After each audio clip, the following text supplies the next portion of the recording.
একটা পেঁয়াজ দিয়ে এতগুলি পেঁয়াজ হবে কোনোদিন ভাবতেও পারিনি। এর মধ্যে 10-12টা তো পেঁয়াজ হবেই গাইস। হ্যালো গাইস, তোমরা কেমন আছো? আশা করি অনেক ভালো আছো। আমরা সকলেই পেঁয়াজ বাজার দিয়ে কিনি, কিন্তু অনেকেই জানে না যে পেঁয়াজ কীভাবে চাষ করে। তাই আমাদের বাড়ির জন্য কিছু পেঁয়াজ চাষ করেছে, তোমাদেরকে দেখাবো। চলো।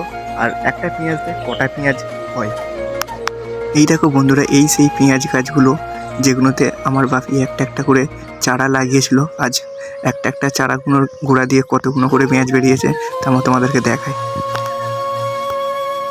একটা পেঁয়াজ দিয়ে এতগুলি পেঁয়াজ হবে কোনোদিন ভাবতেও পারিনি। এর মধ্যে 10-12টা তো পেঁয়াজ হবেই গাইস। এই যে পেঁয়াজগুলো দেখছো, এগুলো কোনো চাষ করেছি, কোনো বেচাকেনা করার তরে নেই।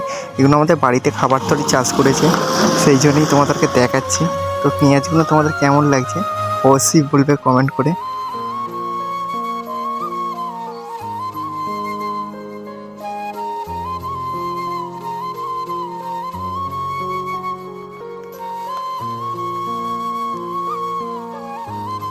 তো বন্ধুরা, ভিডিওটা কেমন লাগলো? যদি ভালো লাগে অবশ্যই একটা লাইক করে দেবেন। চ্যানেলে নতুন হয়ে থাকলে চ্যানেলটা সাবস্ক্রাইব করে পাশে থাকবেন। তো দেখা হচ্ছে অন্য কোনো ভিডিওতে।